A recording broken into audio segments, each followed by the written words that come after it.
نحمده ونصلي على رسوله الكريم أما بعد فقد قال الله تعالى في محكم تنزيله في القرآن العظيم والفرقان المجيد بعد أعوذ بالله من الشيطان الرجيم بسم الله الرحمن الرحيم لقد كان لكم في رسول الله أسوة حسنة صدق الله العظيم. وقال محمد رسول الله صلى الله عليه وسلم يدخل الفقراء جنة قبل الأغنياء ب500 عام صدق رسول الله صلى الله عليه وسلم. சர்வ புகழும் சர்வத்தை படைத்து பரிபாலிக்கும் அல்லாஹ்வுக்கே உரித்தாகட்டும். அவனுடைய சலாத்தும் சலாமும் ஹாத்தமுன் நபியின் சையதுல் முர்சலீன் முஹம்மது ரசூலுல்லாஹ் ஸல்லல்லாஹு அலைஹி வஸல்லம் அவர்களின் மீதும் அவர்களின் அடிப்படை வாழ்க்கையை பின்பற்றிய சஹாபாக்கள், தாபிஈன்கள், தபஅ தாபிஈன்கள், சுஹதாக்கள், சாலிஹீன்கள், நாதாக்கள், நல்லவர்கள், குறிப்பாக இந்த ஜும்மாவுடைய நன்னாளில் இங்கே அமர்ந்திருக்கும் நம் அனைவர்களின் மீதும் அல்லாஹ்வின் அன்பும் அருளும் அளப்பரும் கருணையும் கிருபையும் என்றென்றும் நின்று நிலவட்டுமாக. ஆமீன். உலகத்தில் அல்லாஹு தஆலா மனிதர்களில் பல ஏற்றத்தாழ்வுகளை வைத்திருக்கிறார். وَرَفَعْنَا بَعْضَهُمْ فَوْقَ بَعْضٍ دَرَجَاتٍ. அவர்களில் சிலரை விட அந்தஸ்தால் நாம் உயர்த்திருக்கிறோம், வசதியால் நாம் உயர்த்திருக்கிறோம். சில பேரை பணக்காரர்களாய், சில பேரை ஏழைகளாய், வசதி படைத்தவர்களாய், வசதி குன்றியவர்களாய், ஒரு நேரம் பசியை போக்க கூட உணவு இல்லாதவர்களாய், ஒரு நேர பசியை போக்க 10 வகையான பதார்த்தங்களை பரிமாறப்படுகிற பணக்காரர்களாய் உலகத்தில் அல்லாஹு தஆலா ஏற்றத்தாழ்வுகளை ஏற்படுத்தியிருக்கிறார். சரி, ஏன் இந்த ஏற்றத்தாழ்வு? ஏன் பணக்காரன், ஏன் ஏழை, ஏன் நடுத்தர வர்க்கத்தினர்? இதற்கெல்லாம் காரணம் என்ன? குர்ஆன் ஒரு வார்த்தையை அழகாக சொல்லும், வநபுலுவக்கும் ஃபீமா ஆதாக்கும். உங்களை சோதிப்பதற்காக வேண்டி என்பதாக அல்லாஹு தஆலா சொல்லுவார். செல்வத்தில் உன் மனோநிலை என்ன? கடும் ஏழ்மையில் உன் மனோநிலை என்ன? செல்வத்தில் நீ ஆடுகிறாயா என்பதையும் பார்க்கிறான், ஏழ்மையில் நீ துவண்டு விடுகிறாயா என்பதையும் அல்லாஹு தஆலா பார்க்கிறார். எனவே சோதிப்பதற்காக உலகத்தில் ஏற்றத்தாழ்வை அல்லாஹு தஆலா வைத்திருக்கிறார். ஆனால் இந்த காலத்தில் மனிதனின் நிலைப்பாடு இந்த இரண்டிலேயும் ஒரே நிலைப்பாடுதான். மணி இஸ் ஆல்வேஸ், எல்லா விஷயத்திற்கும் பணம் தேவை என்கிற ஒரே ஒரு நிலைப்பாடு தான் மனிதனுக்கு. பணக்காரன் மேலும் பணக்காரனாக ஆக வேண்டும் என்று ஆசைப்படுகிறான். ஒரு ஏழை எனக்கும் பணம் வேண்டும், எனக்கும் வசதி வாய்ப்பு வேண்டும் என்று ஆசைப்படுகிறான். இதுதான் மனிதனின் இன்றைய நிலைப்பாடு. உலகத்தில் நடைபெறுகிற குற்றங்களுக்கெல்லாம் மூல காரணம் பணம் என்று சொல்லலாம். ஒரு பணம் இருந்தால் பதவியையும் வாங்கலாம், பணம் இருந்தால் அதிகார வர்க்கத்தில் இருப்பவர்களின் பாதுகாப்பையும் பெறலாம், பணம் 10 செய்யும் என்று சொல்வார்கள். ஸல்லல்லாஹு அலைஹி வஸல்லம் அவர்கள் அந்த வார்த்தைகளுக்கு தோதுவாக ஒரு வார்த்தை சொல்வார்கள், காதல் ஃபக்ரு ஐ யகூன குஃப்ரா. ஒரு ஏழ்மை ஒருவனை இறை நிராகரிப்பின் பக்கம் கொண்டு செல்லும் என்பார்கள். உலகத்தில் 1% கூட யாரும் ஏழ்மையை விரும்ப மாட்டார். ஏழ்மை என்பது ஒரு சாபக்கேடு என்று நினைத்து வாழ்ந்து கொண்டிருக்கிறார்கள்.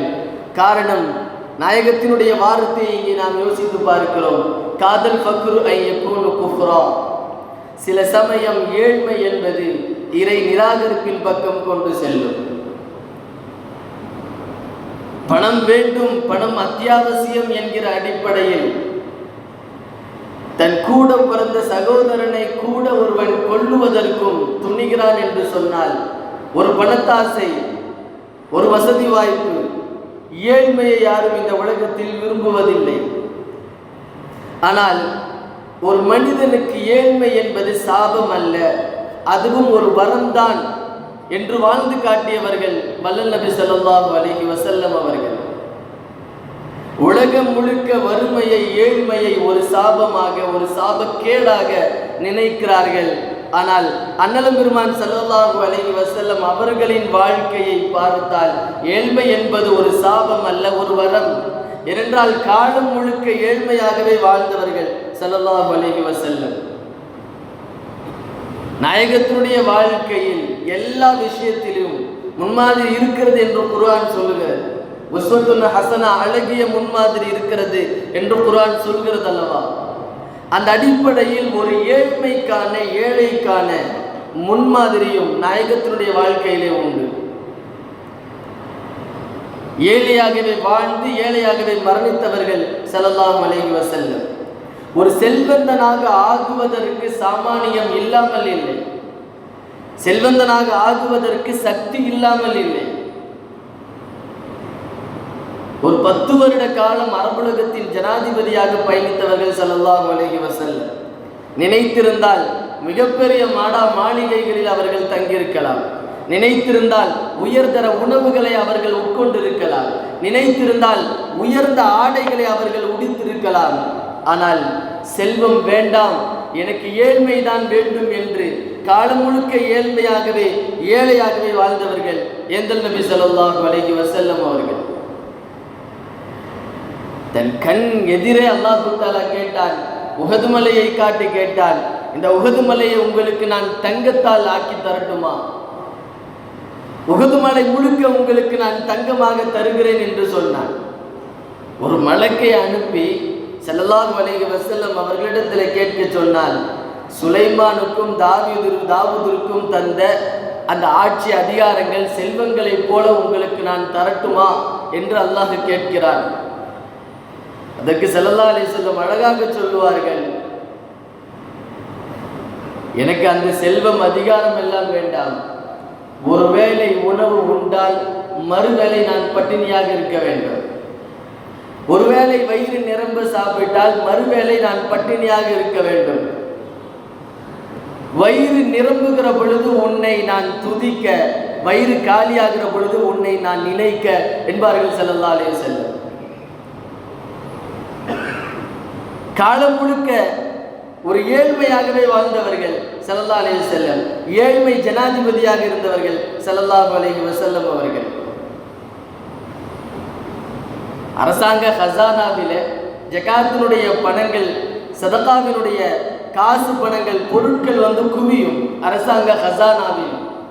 ஸல்லல்லாஹு அலைஹி வஸல்லம் அவர்களிடத்தில் இல்லை என்று யார் வந்தாலும், இதோ இந்த ஒட்டகம் இருக்கிறது, ஓட்டிச்செல் என்று ஸல்லல்லாஹு அலைஹி வஸல்லம் கொடுப்பார்கள். இல்லை என்று யார் வந்தாலும் தன் கை நிறைய தங்க காசுகளை அள்ளி கொடுக்கிற எம்பெருமான் ஸல்லல்லாஹு அலைஹி வஸல்லம் அந்த ஜனாதிபதியினுடைய வீட்டிலே 3 நாட்களுக்கு மேலாக அடுப்பு எரிந்தது கிடையாது. தொடர்ந்து பல நாட்கள், பல இரவுகள் அடுப்பு எரிந்தது கிடையாது. ஆயிஷா ரலியல்லாஹு அன்ஹா அவர்கள் சொல்லுவார்கள், ஒமா அவுகதத் ஃபி அபியாத்தி ரசூலில்லாஹி ஸல்லல்லாஹு அலைஹி வஸல்லம் நாருன். நாயகத்தினுடைய வீடுகளில் பல இரவுகள், பல நாட்கள் அடுப்பு எரிந்தது கிடையாது. அப்ப கேட்பார்கள் ஆயிஷா அம்மாட்ட, அப்ப நீங்க வாழ்வாதாரத்திற்கு என்ன செய்வீர்கள்? அம்மாக்கான யுகைஷுக்கும், நீங்கள் வாழ்வதற்கு என்ன செய்வீர்கள் என்று கேட்கிற பொழுது சொல்லுவார்கள், அல் அஸ்வதான் அத்தமர் வல் மா. ஒரு பேரித்தம்பளமும் ஒரு கிளாஸ் தண்ணீர், அவ்வளவுதான். ஒரு பேரித்தம்பழத்தை சாப்பிடுவோம், ஒரு கிளாஸ் தண்ணீரை நாங்கள் குடித்துக் கொள்வோம். இதுதான் எங்களின் வாழ்க்கை. ஒரு ஜனாதிபதியினுடைய வீட்டிலே அவர்களுடைய வாழ்க்கையை நாம் அலசி பார்த்தால் ஒரு நாள் முழுக்க ஒரு பேரித்தம்பழம், ஒரு கிளாஸ் தண்ணீர், அவ்வளவுதான். பல இரவுகள் நாயகத்தினுடைய வீடுகளில் அடுப்பு எரிந்தது கிடையாது. ஒரு வீட்டில் மாத்திரமா என்று பார்த்தால் நாயகத்தினுடைய எல்லா மனைவிமார்களின் வீட்டிலேயும் இதே நிலைமைதான். ஸல்லல்லாஹு அலைஹி வஸல்லம் அவருடைய சமூகத்திற்கு யாராவது ஏழை வந்தால், விருந்தினர் வந்தால் ஆள் அனுப்புவார்கள். நாயகத்தினுடைய மனைவிமார்களின் வீட்டிற்கு ஏதாவது உணவுகள் இருந்தால் எடுத்துக்கொண்டு வாருங்கள், வாங்கி கொண்டு வாருங்கள் என்று சொல்லி செல்லுவார்கள். செல்கிற இடத்தில் எல்லாம் ஒரே பதில் தான் வரும், தண்ணீரை தவிர வேறு எதுவும் இல்லை. எங்களுடைய வீட்டில் தண்ணீரை தவிர வேறு எதுவும் இல்லை. அப்படியே வந்து சொல்லுவார்கள் ஸல்லல்லாஹு அலைஹி வஸல்லம் அவருடைய சமூகத்தில். யா ரசூலுல்லாஹ், சென்று போய் கேட்டோம், பார்த்தோம், அனைத்து மனைவிமார்களுடைய பதிலும் ஒன்றுதான், தண்ணீரை தவிர வீட்டில் வேறு எதுவும் இல்லை. தண்ணீர் மாத்திரமே குடித்து உயிர் வாழ்ந்தவர்கள் ஸல்லல்லாஹு அலைஹி வஸல்லம் அவர்களின் குடும்பத்தார்கள். ஒரு ஒப்பற்ற தலைவரின் வீட்டிலே 3 நாட்களுக்கு மேலே அடுப்பு எரிந்ததில்லை என்பதை நாம் கேட்கிற பொழுது நமக்கு ஆச்சரியமாக தெரியும். ஒருவேளை உணவிற்காக வேண்டி இந்த காலத்தில் ஒருவேளை உணவிற்காக வேண்டி பல நூறுகள், பல ஆயிரங்கள் செலவழிக்கப்படுகிறது அல்லவா? ஆனால் எபெருமான் ஸல்லல்லாஹு அலைஹி வஸல்லம் அவர்களின் வாழ்க்கை நாம் பார்த்தால் பல நாட்கள், பல இரவுகள் ஸல்லல்லாஹு அலைஹி வஸல்லம் பசியால் தூக்கம் வராமல் விழித்திருந்திருக்கிறார்கள். ஹதீசுகளிலே நாம் பார்க்கிறோம். தூக்கம் வரவில்லை, காரணம் பசி. பசியால் ஸல்லல்லாஹு அலைஹி வஸல்லம் இரவு முழுக்க விழித்திருந்திருக்கிறார்கள். சாதாரணமாக ஒரு குடிசையில் வாழ்பவன் கூட ஒரு 3 நேர உணவு வயிறு நிரம்ப சாப்பிடுகிறான். நல்ல ருசியான உணவு உட்கொள்ள வேண்டும் என்று ஆசைப்படுகிறான். சரி, 3 வேளை இல்லை என்றாலும் ஒரு 2 நேரமாவது நான் சாப்பிட வேண்டும் என்று ஆசைப்படுகிறான் அல்லவா? அந்த 2 நேரம் அல்ல, ஒரு தன்னுடைய வயிறு நிரம்பும் அளவிற்கு கூட உணவை உட்கொள்ளாமல் மிகவும் ஏழ்மையிலே ஏழையாக வாழ்ந்தவர்கள் பெருமான் ஸல்லல்லாஹு அலைஹி வஸல்லம் அவர்கள். ஒரு பரம ஏழையை காட்டுங்க அப்படின்னு சொன்னா ஒரு பிளாட்பாரத்தில் தூங்கிட்டு இருக்கவனை நம்ம காட்டுவோம். இந்த பாருங்க பரம ஏழை இவன் தான் அப்படின்னு சொல்லி. காரணம், அவனுக்கு இருக்க இடம் இல்லை. அவன் அங்கே பிளாட்பாரத்தில் படுத்து தூங்கி கொண்டிருக்கிறான். ஆனால் நாயகத்தின் ஏழ்மையை இப்படி வர்ணித்து கூறுகிறார்கள், அவனின் ஏழ்மையை விடவும் ஏழையாக வாழ்ந்தவர்கள் ஸல்லல்லாஹு அலைஹி வஸல்லம். அந்த அளவிற்கு வறுமை. சரி, வறுமை வந்து அவர்கள் வேண்டி கேட்டதா என்று பார்த்தால், வறுமை அவர்களை பிடித்து கொண்டதா என்று பார்த்தால் கிடையாது. வறுமையை விரும்பி அவர்கள் ஏழையாகவே வாழ்ந்தார்கள். ஏழ்மையை விரும்பி அவர்கள் ஏழையாகவே வாழ்ந்தார்கள். அது அவர்களுக்கு விருப்பமாக இருந்தது. ஒரு ஜனாதிபதி, ஒரு அரபுலகத்தினுடைய மன்னர் ஸல்லல்லாஹு அலைஹி வஸல்லம் ஒருவேளை உணவு அவர்கள் வயிறு நிரம்ப சாப்பிட வேண்டும் என்று ஆசைப்பட்டார்களா? கிடையாது. கந்தக் போர்க்களத்தில் தன்னுடைய தோழர்கள் எல்லாம் பசியிலே வயிற்றில் கல்லை கட்டி கொண்டு வேலை செய்து கொண்டிருக்கிறார்கள். ஸல்லல்லாஹு அலைஹி வஸல்லம் அவங்க நின்றுகிட்டு இருக்கிறாங்க. வந்தாங்க. வந்து சஹாபாக்கெல்லாம் தன்னுடைய வயிற்றை தூக்கி காட்டினார்கள். யா ரசூலுல்லாஹ், நாங்கள் பசியால் வயிற்றிலே கல்லை கட்டி கொண்டிருக்கிறோம் என்று காட்டினார்கள். அப்ப ஸல்லல்லாஹு அலைஹி வஸல்லம் தன் ஆடையை லேசாக விலகி காட்டினார்கள். 2 கல் கட்டப்பட்டிருக்கிறது. 2 கல். தொண்டர்கள் எல்லாம் ஒரு கல்லை கட்டுகிறார்கள் என்று சொன்னால், இங்கே தலைவர் 2 கல்லை கட்டியிருக்கிறார். இந்த காலத்தினுடைய தலைவர்களை கொஞ்சம் நாம் பார்க்கிறோம். ஒரு கூட்டம் ஒன்று நடைபெறுகிறது, உண்ணாவிரத கூட்டம் நடைபெறுகிறது. அந்த கூட்டத்தில் தொண்டர்கள் எல்லாம் பசியோடு இருக்கிற பொழுது தலைவர் மாத்திரம் சைடில் போய் கொஞ்சம் பிரியாணி சாப்பிட்டுட்டு வருவார். கொஞ்சம் லேசா பசியை ஆத்திட்டு வருவார். அந்த மாதிரி தலைவர் அல்ல ஸல்லல்லாஹு அலைஹி வஸல்லம் அவர்கள். முதலில் தன் தோழர்கள் வயிறு நிரம்ப சாப்பிட வேண்டும். அவர்கள் வயிறு நிரம்ப உண்டால் தான் அதற்கு பிறகு நான் தட்டிலை கை வைப்பேன் என்று சொல்லுகிற ஒரே ஒரு தலைவர் ஸல்லல்லாஹு அலைஹி வஸல்லம். அந்த அளவிற்கு ஏழ்மை, நாயகம் ஏழையாகவே வாழ்ந்தார்கள். ஒரு ஏழைக்கும் ஸல்லல்லாஹு அலைஹி வஸல்லம் அவர்கள் முன்மாதிரியாக இருக்கிறார்கள் என்று சொன்னால் அவர்கள் ஏழையாக வாழ்ந்திருந்தால் தான் முடியும். ஒரு ஏழையினுடைய கஷ்டத்தையும் ஒரு ஏழையின் வலியையும் ஒரு நபி உணர வேண்டும் என்று சொன்னால் அவர்கள் ஏழையாக வாழ்ந்தால்தான் முடியும். அந்த அடிப்படையில் தான் வாழ்நாள் முழுக்க ஸல்லல்லாஹு அலைஹி வஸல்லம் அவர்கள் ஏழையாகவே வாழ்ந்தார்கள். அபூ ஹுரைரா ரலியல்லாஹு அன்ஹு அவர்கள் நடந்து சென்று கொண்டு போய்கொண்டிருக்கிற பொழுது ஒரு பொரித்த ஆட்டுக்கறி வைக்கப்பட்டு ஒரு கூட்டம் முன்னால் வைக்கப்பட்டு அதை சாப்பிடுவதற்காக வேண்டி அமர்ந்திருக்கிறார்கள். அங்க போய்கிட்டு இருக்கிற அபூ ஹுரைராவை கூப்பிட்டாங்க. யா அபூ, வந்து எங்களோட கொஞ்சம் உட்கார்ந்து சாப்பிடுங்க அப்படின்னு சொல்றப்ப அபூ ஹுரைரா ரலியல்லாஹு அன்ஹு சொன்னார்கள், ஹரஜ ரசூலுல்லாஹி ஸல்லல்லாஹு அலைஹி வஸல்லம் மின துன்யா, இந்த உலகத்தை விட்டும் ரசூலுல்லாஹி ஸல்லல்லாஹு அலைஹி வஸல்லம் அவர்கள் சென்றார்கள். எந்த நிலையில் சென்றார்கள்? வலம் யஷ்பஅ மின் ஹுப்ஸி ஷஈரி, வார் கோதுமையின் சில ரொட்டி துண்டுகளை கூட வயிறு நிரம்ப சாப்பிடாத அளவிற்கு வாழ்ந்து விட்டு சென்றிருக்கிறார்கள் ஸல்லல்லாஹு அலைஹி வஸல்லம் என்று அபூ ஹுரைரா ரலியல்லாஹு அன்ஹு சொல்லுவார்கள். ஒரு பொரித்த ஆட்டுக்கறியை சாப்பிடுங்கன்னு சொல்லி கொடுக்கிறப்ப இந்த பொரித்த ஆட்டுக்கறியை நான் சாப்பிடுவதா? என் தலைவர், என் நாயகம், என் முஹம்மத் எப்படி வாழ்ந்தார்கள்? ஒரு வார் கோதுமையால் செய்யப்பட்ட ரொட்டி துண்டுகளை கூட வயிறு நிரம்ப சாப்பிடாமல் தானே இந்த உலகத்தை விட்டும் அவர்கள் சென்றிருக்கிறார்கள். நான் எப்படி இதை சாப்பிட முடியும் என்று கேட்பார்கள் அபூ ஹுரைரா ரலியல்லாஹு அன்ஹு அவர்கள். இன்றைக்கு சாதாரண தலைவர்கள் ஆரம்பித்து நாட்டை ஆளுகிற தலைவர் வரையிலேயும் அவர்கள் உடுத்திருக்கிற ஆடையை பார்த்தால் நமக்கு தெரியும். பல ஆயிரங்கள் பல லட்சங்கள் செலவழிக்கப்பட்டு ஒரே ஒரு ஆடை, ஒரு கோட் பல லட்சம் ரூபாய், ஒரு கோட்டு பல லட்சம் ரூபாய். ஆனால் ஸல்லல்லாஹு அலைஹி வஸல்லம் அவர்களின் ஆடைகளை நாம் ஹதீஸ்களிலே பார்க்கிறோம். ஒருவர் வருகிறார், வந்து ஒரு போர்வையை ஸல்லல்லாஹு அலைஹி வஸல்லம் அவங்களுக்கு அன்பளிப்பாக தருகிறார். அதை வாங்கி கொண்டு ஸல்லல்லாஹு அலைஹி வஸல்லம் அவரிடத்திலேயே கேட்டார்கள், நான் இந்த போர்வையை ரெண்டா கிழிச்சு ஒன்றை எனக்கு காலுக்கு கீழையும் இடுப்புக்கு கீழையும் ஒன்றை என்னுடைய மேனியிலையும் நான் கட்டிக்கொள்கிறேன் என்பதாக ஸல்லல்லாஹு அலைஹி வஸல்லம் கேட்டாங்க.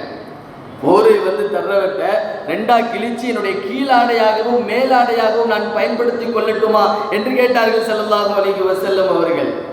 ஒரு ஈருலக தலைவர் ஒரே நேரத்தில் 2 ஆடை கூட உடுத்துகிற அளவிற்கு அவர்களிடத்தில் வசதி இல்லை. அவ்வளவு வறுமையிலே ஏழ்மையிலே வாழ்ந்தவர்கள் ஸல்லல்லாஹு அலைஹி வஸல்லம். ஒரு நேரத்தில் 2 ஆடைகள் உடுத்தியதில்லை. சில நேரங்களில் கீழாடை உடுத்திருப்பார்கள். தொழுகை நேரங்களிலே நம்ம ஹதீசுகளில் பார்க்கிறோம், ஒரு ஆடை தான் இருக்கும். அந்த ஒரு ஆடையை 2 முளைகளை தன் தோல் புஜத்திலே கட்டிக் கொள்வார்கள். ஒரே ஆடையிலே ஸல்லல்லாஹு அலைஹி வஸல்லம் அவர்கள் தொழுதிருக்கிறார்கள். ஹதீசுகள் இருக்கிறது. ஒரு உயர்ந்த ஆடை கூட உடுத்தி ஸல்லல்லாஹு அலைஹி வஸல்லம் அவர்கள் சில பொழுதுகள் கழித்ததில்லை. ஹதீசுகளிலே நாம் பார்க்கிறோம். உமர் ரலியல்லாஹு அன்ஹு அவர்கள், ஆயிஷா அம்மா சொல்லுவாங்க, ஒரு 2 பேர் ஆயிஷா அம்மாட்ட போய் கேட்குறாங்க, ஸல்லல்லாஹு அலைஹி வஸல்லம் அவருடைய ஆடையை பற்றி நீங்கள் சொல்லுங்க அப்படின்னு சொல்லி கேட்குறப்ப ஆயிஷா அம்மா என்ன செஞ்சாங்கன்னா ஒரு போர்வையையும் ஒரு வேஷ்டியையும் எடுத்து காட்டினாங்க. ஹதீசுகள் எப்படி வருது, அஹ்ரஜத் ஆயிஷத்து கிஸாஅன் வ இஸாரன் கலீதன், ஒரு முரடான ஒரு வேஷ்டியை எடுத்து காட்டினார்கள் ஆயிஷா அம்மா. ஒரு போர்வை, ஒரு முரடான ஒரு வேஷ்டி. சொன்னார்கள், குபில ரசூலுல்லாஹி ஸல்லல்லாஹு அலைஹி வஸல்லம் ஃபி ஹாதைன், இந்த 2 ஆடையில் தான் நாயகத்தினுடைய உயிர் பிரிந்தது என்றார்கள் ஆயிஷா அம்மா. நாயகத்தினுடைய உயிர் பிரிந்த நேரத்தில் அவர்கள் மேலிலே இருந்த 2 ஆடைகள், ஒன்று மேலே போர்த்திருந்த போர்வை, 2வது கீழே உடுத்திருந்த ஒரு முரடான வேஷ்டி என்பார்கள் ஆயிஷா அம்மா ரலியல்லாஹு அன்ஹா அவர்கள். வாழ்கிற காலத்தில் அல்ல, தன் மரணிக்கிற நேரத்திலேயும் கூட தன் ஏழ்மையை முழுமையான முறையிலே வெளிப்படுத்தியவர்கள் ஸல்லல்லாஹு அலைஹி வஸல்லம். சொல்லுவாங்க, ஸல்லல்லாஹு அலைஹி வஸல்லம் அவர்கள் வஃபாத் ஆகிற அந்த நேரத்தில் விருஹு மர்ஹூனத்துன் இந்தல் யஹூதி, ஒரு யூதனிடத்திலே ஸல்லல்லாஹு அலைஹி வஸல்லம் அவர்களுடைய கவசம் அடமானம் வைக்கப்பட்டிருந்தது. எதற்காக வேண்டிய அடமானம் வைக்கப்பட்டிருந்தது? மின் தலாதீன சாஅன் மின் ஷாயிரின், ஒரு 30 படி கோதுமைக்காக வேண்டிய அடமானம் வைக்கப்பட்டிருந்தது. நாம் பார்க்கிறோம், அத்தனை சஹாபாக்களுக்கும் முன்மாதிரியாக நின்று ஒரு இமாமத்து பணியிலே நின்று எல்லா விஷயத்திற்கும் முன்மாதிரியாக இருந்த ஸல்லல்லாஹு அலைஹி வஸல்லம் அவர்கள் வாழ்வதற்காக வேண்டி தன் உருக்கு சட்டையை, தன் போர் கவசத்தை அடமானம் வைத்துவிட்டு அதிலே இருந்து கிடைக்கிற பணத்தை தன் வாழ்நாளில் கழித்திருக்கிறார்கள் என்று சொன்னால் எந்த அளவிற்கு அவர்கள் ஏழ்மையிலே வறுமையிலே வாடி இருக்க வேண்டும். உமர் ரலியல்லாஹு அன்ஹு அவர்கள் ஸல்லல்லாஹு அலைஹி வஸல்லம் அவர்களுடைய வீட்டுக்கு போறாங்க. போய் பார்க்குறாங்க, ஒரு 3 பதனிடப்படாத ஒரு 3 தோள்கள் இருக்கிறது. சரி, அந்த பக்கம் பார்த்தா ஒரு கைப்பிடி கோதுமை இருக்குது. இந்த ரெண்டையும் தவிர சுற்றி முற்றி பார்த்தா எதுவுமே இல்லை. ஸல்லல்லாஹு வீட்டில் எதுவுமே இல்லை. ஒரு கைப்பிடி கோதுமை, ஒரு 3 பதனிடப்படாத தோல், அவ்வளவுதான். அதை பார்த்து விட்டு உமர் ரலியல்லாஹு அன்ஹு அவங்க தேம்பி தேம்பி அழுகிறாங்க. கண்களில் இருந்து கண்ணீர் பீறிட்டு வருகிறது, அழுகிறார்கள். ஸல்லல்லாஹு அலைஹி வஸல்லம் கேட்டாங்களா, யா உமரே ஏன் அழுகிறீங்க அப்படின்னு சொல்லி கேட்கிறப்ப உமர் ரலியல்லாஹு அன்ஹு சொல்லுவார்கள், யா ரசூலுல்லாஹ், நான் எப்படி அழாமல் இருக்க முடியும்? நான் எப்படி அழாமல் இருக்க முடியும்? உங்களுடைய வீட்டை பார்க்கிறேன், உங்களின் நிலைமையை பார்க்கிறேன், உங்களின் நிலைமையை உணர்ந்த என்னால் எப்படி அழாமல் இருக்க முடியும் என்பார்கள் உமர் ரலியல்லாஹு அன்ஹு அவர்கள். தான் இறக்கிற பொழுது ஒரு தலைவர், சாதாரண ஒரு தலைவர் தான் இறக்கிற பொழுது அவருடைய வீட்டை நீங்கள் பார்க்கலாம். பெரிய வீடு, தன்னுடைய பிள்ளைகளுக்கு சேகரித்து வைத்த சொத்துக்கள். ஸல்லல்லாஹு அலைஹி வஸல்லம் அப்படி எதுவுமே கிடையாது, எதுவுமே கிடையாது. ஸல்லல்லாஹு அலைஹி வஸல்லம் அவர்கள் ஒரு ஒப்பற்ற வாழ்க்கை இந்த உலகத்திலே வாழ்ந்து விட்டு சென்றவர்கள் தான். எல்லா விஷயத்திற்கும் முன்மாதிரி என்று அல்லாஹ் சொல்கிறான் என்று சொன்னால் அது அர்த்தம் இல்லாத வார்த்தை அல்ல.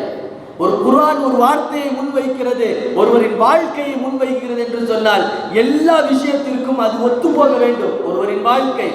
அப்படி இருந்தால்தான் அழகிய முன்மாதிரி என்று குர்ஆன் சொல்லும். ஒரு செல்வந்தன் எடுத்து பார்த்தாலும் அந்த வாழ்க்கையில் அவன் படிப்பினை பெற வேண்டும். ஒரு ஏழை எடுத்து பார்த்தாலும் அந்த வாழ்க்கையில் படிப்பினை பெற வேண்டும். அப்படித்தான் வாழ்ந்துவிட்டு சென்றவர்கள் ஸல்லல்லாஹு அலைஹி வஸல்லம் அவர்கள். அப்துல்லாஹ் இப்னு மஸ்ஊத் ரலியல்லாஹு அன்ஹு அவர்கள் உள்ளே செல்கிறார்கள். வீட்டிற்குள்ளே ஸல்லல்லாஹு அலைஹி வஸல்லம் உறங்கிக் கொண்டிருக்கிறார்கள். அவர்களை பார்த்து எழுந்த உடனேயே அவர்களுடைய முதுகிலே அந்த ஓலைப்பாயின் வடு இருக்கிறது, அச்சு அப்படியே பதிந்திருக்கிறது. அப்துல்லாஹ் இப்னு மஸ்ஊத் ரலியல்லாஹு அன்ஹு கேட்டார்கள், யா ரசூலுல்லாஹ், நீங்கள் ஓலைப்பாயிலே படுத்து உறங்கிக் கொண்டிருக்கிறீர்கள், உங்களுக்காக வேண்டிய ஒரு மிருதுவான ஒரு மெத்தையை, பஞ்சு மெத்தையை நான் கொண்டு வரட்டுமா என்று கேட்கிற பொழுது ஸல்லல்லாஹு அலைஹி வஸல்லம் சொல்லுவார்கள், அப்துல்லாஹ் இப்னு மஸ்ஊத், மாலி வலி துன்யா, எனக்கும் இந்த உலகத்திற்கும் என்ன சம்பந்தம்? மானபி கராக்கின் இஸ்தல்லல்ல தஹ்த ஷஜரத்தில், ஒரு மரத்திற்கு கீழே ஓய்வெடுக்கிற ஒரு பிரயாணி தான் நான் இந்த உலகத்திலே என்பார்கள் ஸல்லல்லாஹு அலைஹி வஸல்லம். இன்னைக்கு 40,000 ரூபா 50,000 ரூபா கட்டில் வாங்கி அதில் மெத்தை போட்டு அதுக்கு மேலே தலையணை வச்சு ஏசி நேராக அடிக்கிறப்ப அடித்தாதான் நமக்கு தூக்கம் வரும்னு சொல்கிறோம் இல்லையா? ஏசி 17ல் இருக்கணும், கூலிங் இருக்கணும், மெத்தை அப்படியே கொஞ்சம் அமுங்கிற மாதிரி இருக்கணும், தலையணை எப்படி இருக்கணும், அது பஞ்சு மாதிரி இருக்கணும், அப்போ தான் தூக்கம் வரும் நமக்கு. இல்லைன்னா தூக்கம் வராது, முழிச்சுட்டே இருப்பார். சும்மா ஃபுல்லாக கட்டிலில் படுத்த ஒரு ஆளை பாயில் படுக்க போடுங்களேன், தூங்க மாட்டார். கட்டில் இல்லாமல் தூக்கம் வராது. ஸல்லல்லாஹு அலைஹி வஸல்லம் அவர்கள் வாழ்நாள் முழுக்க கட்டிலில் படுத்தது கிடையாது, பஞ்சு மெத்தையில் படுத்தது கிடையாது, பஞ்சு தலையை வைத்து உறங்கியது கிடையாது ஸல்லல்லாஹு அலைஹி வஸல்லம் அவர்கள். இன்றைக்கு யாரை நாம் நம்முடைய தலைவர் என்று, நம்முடைய உயிரை வேண்டும் மேலான தலைவர் என்று சொல்கிறோமோ, எவரின் பெயரை ஒவ்வொரு முஸ்லிமும் சேர்த்து உச்சரிக்கப்படுகிறதோ அவரின் வாழ்க்கை ஏழையாகவே இருந்தது, ஏழ்மையாகவே இருந்தது. அப்படிப்பட்ட ஏழ்மையை தான் ஸல்லல்லாஹு அலைஹி வஸல்லம் அவர்கள் வாழ்ந்து விட்டு இந்த உலகத்தை விட்டு சென்றிருக்கிறார்கள். இன்றைய காலத்தில் ஒரு பணம் தேவையில்லை. ஸல்லல்லாஹு அலைஹி வஸல்லம் அவர்கள் செல்வம் தேவையில்லை என்று ஏன் இருந்தார்கள் என்று சொன்னால், அந்த செல்வம் அல்லாஹ்வுடைய இறை சிந்தனையை விட்டும் நம்மை திருப்பிவிடக் கூடாது என்று இருந்தார்கள். ஒரு செல்வம் இருக்கிறது என்று சொன்னால் அது அல்லாஹ்வுடைய திக்ரை விட்டும் நம்மை திசை திருப்பிவிடக் கூடாது. அதனாலேயே செல்வத்தை முழுவதுமாக வாழ்க்கை முழுக்க வெறுத்து வாழ்க்கை முழுவதும் ஏழ்மையை விரும்பியவர்கள். இன்றைக்கு நம்ம இந்த காலத்தில் நம்மளுடைய சூழ்நிலைகளை கொஞ்சம் நம்ம எடுத்து பார்த்தா, நமக்கும் நம்முடைய மனைவி மக்களுக்கும் செல்வம் தேவை, சொத்து சுகங்கள் தேவை என்று சொல்லி இறை சிந்தனை விட்டும் நாம் தூரமாகி கொண்டே இருக்கிறோம் அல்லவா? எந்த அடிப்படையில் என்னுடைய தலைவர் எம்பெருமான் என்று நாளை மறுமையில் நாம் பார்ப்போம் அவர்களை? எந்த அடிப்படையில் அவர்கள் எங்களுடைய தலைவர் நீங்கள் தான் என்று அவர்களை நாம் சந்திப்போம்? என்னுடைய வாழ்க்கையை நீ வாழ்ந்தாயா? என்னுடைய ஏழ்மையில் 1%, 100% அல்ல, 1% உன்னிடத்தில் இருந்ததா என்று கேட்டால் நாம் என்ன பதில் சொல்லுவோம்? ஸல்லல்லாஹு அலைஹி வஸல்லம் அவருடைய ஏழ்மையில் 1% இன்றைக்கு யார் அதை ஆசைப்படுகிறார், பிரியப்படுகிறார்? வாழ்நாள் முழுக்க வசதியாக வாழ்ந்துட்டு வசதியாக போகணும் என்று ஆசைப்படுகிறோம் அல்லவா? ஸல்லல்லாஹு அலைஹி வஸல்லம் அவர்கள் மாத்திரமல்லாமல் அவர்களின் சந்ததிகளுக்கும் ஏழ்மையை கற்றுக் கொடுத்தார்கள். ஒரு நாட்டினுடைய ஜனாதிபதி, ஒரு நாட்டினுடைய பிரதமர், ஒரு நாட்டினுடைய தலைவர் அப்படின்னா அவருடைய வாரிசுகள் எப்படி இருக்கும், அவருடைய வாரிசுகள் எப்படி இருக்கும் சொல்லி நமக்கு தெரியும். ஆனால் ஸல்லல்லாஹு அலைஹி வஸல்லம் அவர்களுடைய வாரிசுகள் எப்படி இருந்தார்கள்? ஃபாத்திமா ரலியல்லாஹு அன்ஹா, நாட்டினுடைய ஜனாதிபதியினுடைய மகள் ஃபாத்திமா ரலியல்லாஹு அன்ஹா, ஸல்லல்லாஹு அலைஹி வஸல்லம் உடைய மகள் எப்படி இருந்தார்கள்? அவர்களுடைய வீட்டில் ஏழ்மை எப்படி இருந்தது? கடுமையான பசி. ஒரு நாள் ஸல்லல்லாஹு அலைஹி வஸல்லம் அவங்களுக்கு ஃபாத்திமா வீட்டுக்கு போனால் ஏதாவது சாப்பிட்லான்னு சொல்லிட்டு போகிறாங்க. சரி, அங்கே போனால் ஏதாவது கிடைக்கும் அப்படின்னு சொல்லி போய் பார்க்குறாங்க. ஃபாத்திமாட்ட கேட்குறாங்க, ஃபாத்திமா ஏதாவது சாப்பிட இருக்கிறதா என்று கேட்கிற பொழுது ஃபாத்திமா ரலியல்லாஹு அன்ஹா சொல்லுவார்கள், யா ரசூலுல்லாஹ், நாங்கள் சாப்பிட்டே பல நாட்கள் ஆகிறது, நாங்கள் சாப்பிட்டே பல நாட்கள் ஆகிறது. ஸல்லல்லாஹு அலைஹி வஸல்லம் அவர்கள் தேம்பி தேம்பி அழுகுவார்கள். ஃபாத்திமா ரலியல்லாஹு அன்ஹா அதை பார்த்து அழுகுவார்கள். சொல்லுவார்கள், ஃபாத்திமா, நமக்கு இந்த உலகம் வேண்டாம், நமக்கு இந்த உலகம் வேண்டாம், மறுமையில் இதை விடவும் சிறந்த நற்கூலி அல்லாஹ் நமக்கு தருவான் என்று தன் சந்ததிக்கு உபதேசம் செய்வார்கள் ஸல்லல்லாஹு அலைஹி வஸல்லம். பசி, இன்னைக்கு நம்மளுடைய பிள்ளை பட்டினியோடு இருக்கிறான், அம்மா சமைச்ச சாப்பாடு பிடிக்கலைன்னா உடனே ஒரு ஃபோன் எடுப்பார், ஸ்விக்கிக்கு போவார், ஜொமேட்டோக்கு போவார், 4 பட்டர் நானும் ஒரு பட்டர் சிக்கன் மசாலா ஆர்டர் பண்ணுவேன். அரை மணி நேரத்தில் வீட்டு வாசலை வந்து தட்டுவான், வாங்கி பிள்ளைக்கு அழகாக ஊட்டி விடுவார். இன்றைக்கு இருக்கிற தகப்பன்மார்கள் வீட்டில் செய்கிற சாப்பாடு பிடிக்கலைன்னா உடனே ஹோட்டலில் போய் வாங்கிட்டு வரோம் இல்லையா? உயர்தர உணவை வாங்கி கொண்டு வந்து கொடுக்கிறோம் அல்லவா? இந்த உணவை வைத்து நீ பொருந்திக்கொள், உன் தலைவர் இல்லை என் தலைவர் இந்த வாழ்க்கையை தான் வாழ்ந்திருக்கிறார்கள் என்று ஒரு நாளாவது நம் சந்ததிகளுக்கு நாம் சொல்லியிருப்போமா? அப்படி வாழ்ந்து காட்டியவர்கள் ஸல்லல்லாஹு அலைஹி வஸல்லம் அவர்கள். ஆனால் தான் எவ்வளவு ஏழ்மையாக இருந்தாலும் ஒரு ஏழை நாயகத்தினுடைய சமூகத்திற்கு வந்தால் போதிய அளவு அவர்களுக்கு உதவி செய்வார்கள். அதுதான் பணக்காரன். தன்னுடைய வாழ்க்கை முழுக்க ஏழ்மை இருந்தாலும் உள்ளத்தில் நாயகத்தை விட பணக்காரன் உலகத்தில் யாரும் கிடையாது. தன் கையில கொடுப்பதற்கு எதுவும் இல்லை, ஆனாலும் கடன் வாங்கியாவது அவரின் தேவையை பூர்த்தி செய்வார்கள். ஒரு நாள் அந்திம பொழுதில் ஸல்லல்லாஹு அலைஹி வஸல்லம் வெயிலின் சூட்டை தணிக்க மரத்தின் நிழலில் கீழே சில சஹாபாக்களுடைய புடைசூழ அமர்ந்திருக்கிறார்கள். ஒரு ஏழை சஹாபாக்கள் வருகிறார்கள். அவர்கள் பார்த்த உடனே ஸல்லல்லாஹு அலைஹி வஸல்லம் உள்ளத்திலே கடுமையான வருத்தம். காரணம், வெறும் ஒரே ஒரு கீழாடை மாத்திரம் அணிந்திருக்கிறார்கள், சாக்காலான ஒரு ஆடை அணிந்திருக்கிறார்கள். பார்த்த உடனே ஸல்லல்லாஹு அலைஹி வஸல்லம் அவங்களுக்கு கடுமையான வருத்தம். இவர்களுக்கு ஏதாவது உதவிகள் செய்ய வேண்டும். நேராக பக்கத்தில் இருக்கிற தன்னுடைய வீட்டுக்கு போனாங்க. உள்ளே போறாங்க, வெளியே வராங்க, உள்ளே போறாங்க, வெளியே வராங்க. நினைத்தார்கள், இவர்களுக்கு உதவி செய்வதற்கு நம்மிடத்தில் ஒரு வசதி இல்லையே என்று வருத்தப்படுகிறார்கள். தொழுகையினுடைய நேரம் வருகிறது. பிலாலை அழைத்து பாங்கு சொல்ல சொன்னார்கள் ஸல்லல்லாஹு அலைஹி வஸல்லம். தொழுகை முடிந்தவுடன் மிம்பருக்கு ஏறி ஒரு வசனத்தை ஓதினார்கள், யா அய்யுஹன் நாஸ் இத்தகூ ரப்பக்கும் அல்லதி ஹலகக்கும் மின் நஃப்ஸின் வாஹிதா. நீங்கள் எல்லாம் ஒரே ஆன்மாவிலே படைக்கப்பட்டிருக்கிறீர்கள். சதகாவினுடைய தான தர்மங்களின் சிறப்புகளை அங்கே சிற்றுரையாக செய்துவிட்ட ஸல்லல்லாஹு அலைஹி வஸல்லம் செய்து முடித்த மாத்திரத்தில் கீழே அமர்ந்திருந்த சஹாபாக்கள் எல்லாம் ஓடினார்கள் வீட்டிற்கு. எது கிடைக்கிறதோ, வீட்டில் எது இருக்கிறதோ அத்தனையும் அள்ளி கொண்டு வந்து கொட்டினார்கள் நாயகத்தினுடைய சமூகத்தில். அள்ளி அப்படியே கொடுத்துட்டாங்க. ஒரு சிறிய பகுதி கூட தனக்குன்னு எடுத்து வைக்கல. அதுதான் தலைவர். ஒரு சின்ன பகுதி, ஒரு சின்ன துண்டு, ஒரு படி கோதுமை தன்னுடைய பசிக்காக வேண்டி எடுத்தார்களா? கிடையாது ஸல்லல்லாஹு அலைஹி வஸல்லம் அவர்கள். அப்படி ஒரு காலம் தனக்கென்று எதுவும் ஒதுக்காமல் வாழ்ந்து வெறும் ஏழையாகவே மரணித்தவர்கள் ஸல்லல்லாஹு அலைஹி வஸல்லம். நம்மளால் ஜீரணிக்க முடியாத ஒரு வறுமையிலே வாழ்ந்தார்கள் ஸல்லல்லாஹு அலைஹி வஸல்லம் அவர்கள். ஆனால் அந்த வறுமையிலும் கூட ஒரு துளி பொழுதும் கூட, ஒரு நொடி பொழுதும் அல்லாஹ்விற்கு மாற்றமான வாழ்க்கை இருந்ததா? கிடையாது. அல்லாஹ்விற்கு மாற்றமான செயல் இருந்ததா? கிடையாது. மக்களுடைய ஹக்கிலே கை வைத்தார்களா? கிடையாது. மக்களுக்கு நிராசையான முறையில் ஏதாவது ஆட்சி செய்தார்களா? கிடையாது. ஸல்லல்லாஹு அலைஹி வஸல்லம் உண்ண உணவில்லை, உடுத்த உடை இல்லை என்றாலும் அவர்கள் ஸல்லல்லாஹு அலைஹி வஸல்லம் ஒரு நீதமான வாழ்க்கை இந்த உலகத்திலே வாழ்ந்து விட்டு சென்றார்கள். தனக்கு போதுமான செல்வம் இல்லாவிட்டாலும் தன்னை நாடி வருபவர்களாவது நிம்மதியாக இருக்க வேண்டும் என்று தன்னுடைய ஹசானாவில் இருக்கக்கூடிய அத்தனை பொருட்களையும் அள்ளி கொடுப்பார்கள் ஸல்லல்லாஹு அலைஹி வஸல்லம் அவர்கள். அந்த அளவிற்கு ஏழ்மையிலேயும் ஸல்லல்லாஹு அலைஹி வஸல்லம் கடுமையான வறுமையிலேயும் ஒரு நீதி தவறாத ஆட்சி, வறுமையிலேயும் ஒரு சுய மரியாதை, வறுமையிலேயும் நல்லொழுக்கம், இது போன்ற பல வழிகளில் அவர்களின் முன்மாதிரி இருப்பதால் தான் குர்ஆனின் வார்த்தையை நாம் சத்தியமிட்டு சொல்கிறோம். லக்கத் கான லக்கும் ஃபீ ரசூலில்லாஹி உஸ்வத்துன் ஹஸனா, நாயகத்தின் வாழ்க்கையிலே அழகிய முன்மாதிரி இருக்கிறது என்று அல்லாஹ் சொல்கிறான் என்று சொன்னால் அது 100க்கு 100% சத்திய வார்த்தை தான்.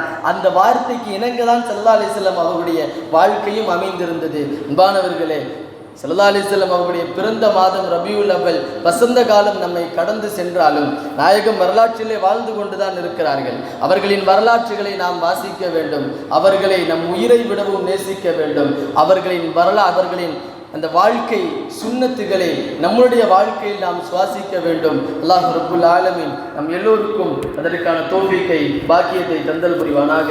ஆமீன் யா ரப்பல் ஆலமீன். வ ஆகிரு தஅவானா அல்ஹம்துலில்லாஹி ரப்பில் ஆலமீன். அஸ்ஸலாமு அலைக்கும் வரஹ்மத்துல்லாஹி வபரகாத்துஹு.